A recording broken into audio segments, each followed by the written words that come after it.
Menjo una mica de tot.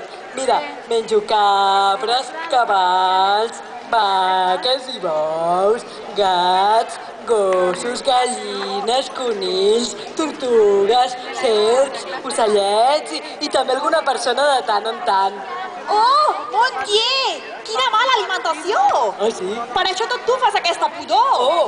Si mengessis més verduretes, no tindries aquest alè, ni aquesta panxa, ni tant colesterol.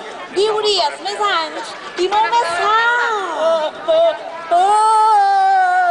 Ha dit colesterol!